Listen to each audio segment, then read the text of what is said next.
Halo guys, kembali lagi bersama gue Fadil dari Suka IT, dan seperti biasa pada video kali ini gue akan membawakan video berita mingguan. Dan untuk porsi berita pada video berita mingguan kali ini sih lumayan banyak, karena kan kemarin gue juga nggak bawain video berita. Jadi berita yang dari minggu lalu sekalian aja nih gue bawa di video berita mingguan kali ini. So semoga aja beritanya menarik-menarik nih buat kalian.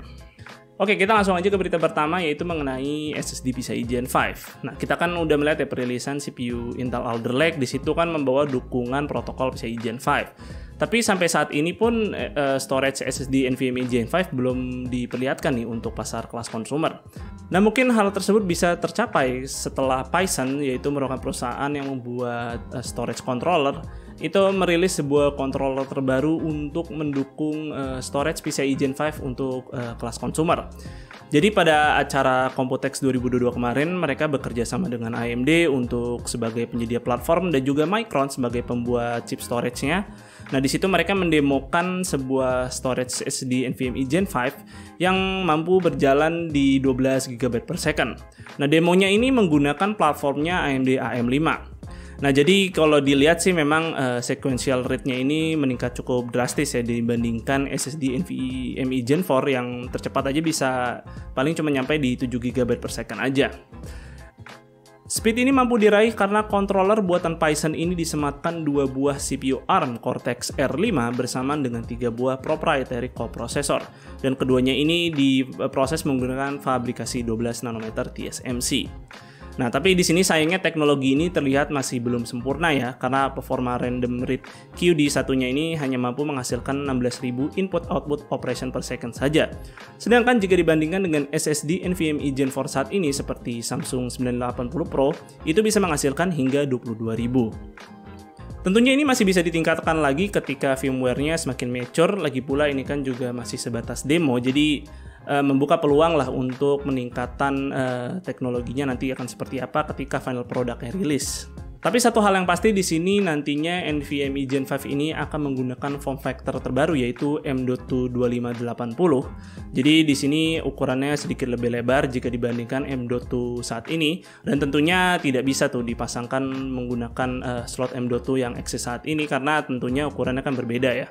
Nah, maka dari itu waktu demo juga si Phison ini menggunakan external socket yang dicolokin ke slot PCIe kali 16. Karena memang sepertinya si M.2 2580 ini memang belum distandarisasikan. Walaupun sudah didemokan sih, sayangnya belum ada tanggal resminya kapan kita bisa melihat SSD NVMe Gen 5 ini masuk ke pasar kelas konsumer.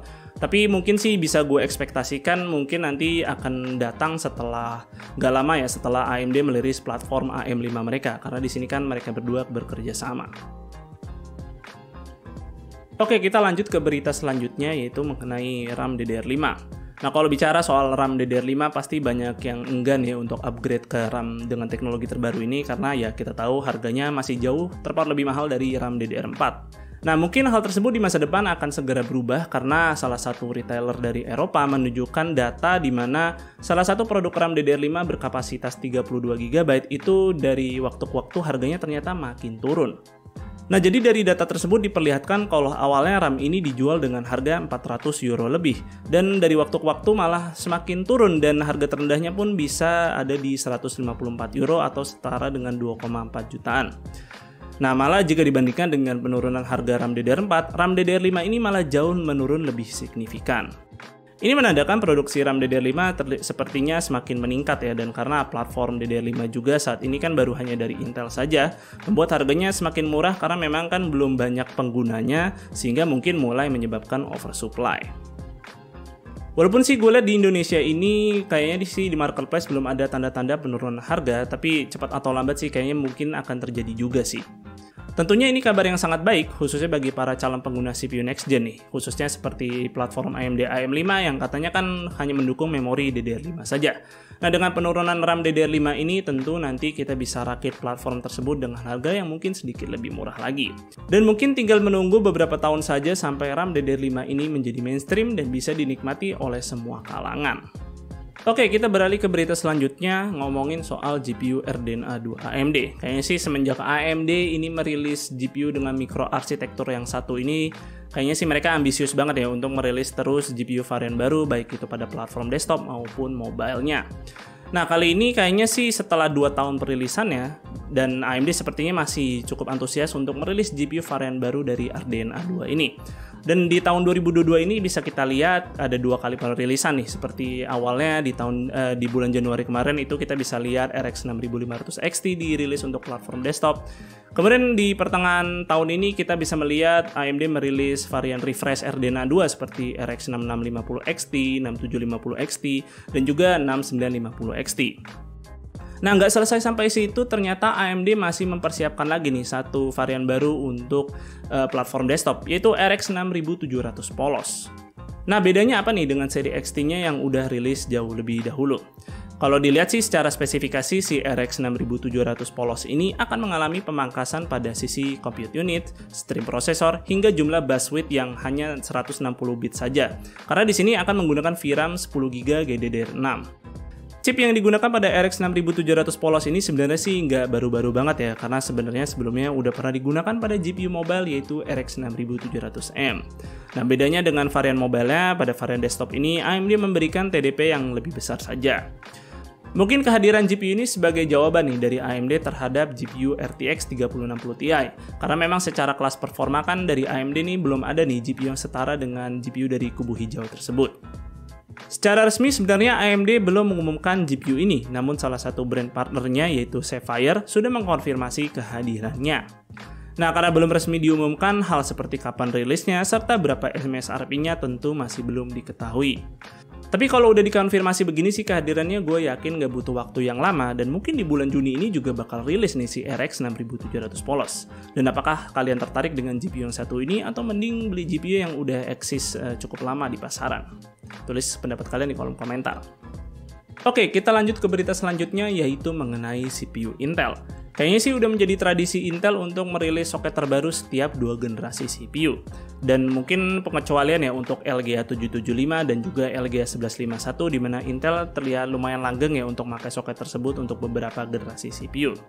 Nah, untuk nasib si LGA 1700 ini sih kayaknya mungkin akan tergantikan ketika Intel merilis CPU generasi ke-14 mereka. Sebenarnya mengenai pergantian soket ini sih hal yang cukup lumrah ya, dan ada alasan yang cukup kuat di balik hal tersebut, dan gue sendiri pun pernah membahas hal ini dan kalian bisa cek videonya pada card di atas. Oke, jadi dikabarkan untuk CPU Meteor Lake alias CPU generasi ke-14-nya Intel, mereka akan menggunakan soket baru yaitu LGA 2551. Ini peningkatan jumlah soket pin yang paling signifikan terjadi pada platform Intel kalau gue lihat ya. Karena sekitar 50% meningkat dari soket LGA 1700. Dan kayaknya sih bakal menjadi jumlah soket pin terbanyak yang pernah Intel buat pada CPU kelas consumer mereka. Dan terakhir mungkin soket yang memiliki jumlah pin terbanyak itu ada di generasi CPU Skylake X yang saat itu menggunakan soket LGA 2066. Nah, mungkin juga peningkatan jumlah soket pin yang sangat signifikan ini, Intel ingin memasukkan lebih banyak core lagi ke dalam CPU kelas consumer mereka. Apalagi pada Meteor Lake ini kan Intel akan beralih menggunakan desain chiplet, sehingga jauh lebih fleksibel sih untuk menambah ekstra core. Walaupun rumornya bakal menggunakan 8 P-core dan 16 E-core sih. Di sisi lain, berdasarkan teaser Intel untuk CPU Meteor Lake, CPU ini katanya sih akan menggunakan integrated GPU Arc generasi terbaru. Serta ada juga tambahan ekstra koprosesor untuk akselerasi AI, yang mungkin semua ini membutuhkan jumlah soket pin yang super banyak untuk bisa beroperasi. Ya pokoknya sih gue mendukung aja hal-hal yang mereka lakukan, ya pokoknya itu demi perkembangan CPU mereka juga kan, yang ujung-ujungnya nanti juga kita akan merasakan benefitnya. Oke, satu berita terakhir, dan mungkin topik ini agak baru ya. Jadi selain gue ingin membawakan berita-berita mengenai hardware, di sini gue ingin coba membawakan juga berita-berita mengenai video games, khususnya video games PC. Walaupun memang nggak setiap minggu bakal ada topiknya sih, tapi kalau beritanya menarik akan gue coba bawakan ke segmen berita mingguan. So, kalau kalian juga suka dengan topik seperti ini, atau malah nggak suka, sampaikan aja di kolom komentar.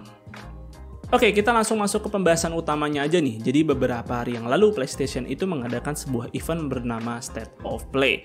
Nah, biasanya sih di event ini PlayStation itu hanya mengumumkan game yang hanya dirilis pada platform mereka saja. Nah, tapi mengejutkannya untuk event kali ini mereka juga mengumumkan game yang malah dirilis pada platform lain juga. Dan menariknya game tersebut sebelumnya adalah eksklusif PlayStation. Game tersebut merupakan Marvel Spider-Man Remaster yang bakal dirilis di PC. Jadi memang sih selama beberapa tahun terakhir ini game-game eksklusif PS malah masuk ke PC. Dimulai dari Horizon Zero Dawn, kemudian Days Gone, lalu baru-baru ini adalah God of War. Dan sekarang malah Marvel Spider-Man juga akhirnya ikut berakhir menjadi katalog game PC.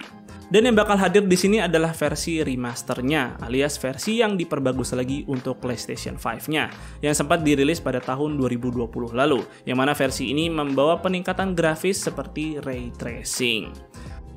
Ya pokoknya sih game Spider-Man ini bakal dirilis pada 12 Agustus 2022 via Steam dan juga Epic Game Store. Dan menariknya di sini juga sequel Miles Morales-nya juga akan ikut nyusul ke PC pada musim gugur 2022 nanti. So itu aja sih yang bisa gue sampaikan untuk berita mingguan kali ini dan semoga videonya menarik buat kalian. Jika kalian berkenan, like dan share video ini dan jangan lupa subscribe channel Suka IT jika kalian nggak mau ketinggalan kontennya. Dan juga jangan lupa follow Suka IT di Instagram dengan nama @suka_it. Gue Fadil dari Suka IT, pamit undur diri, see you on the next video.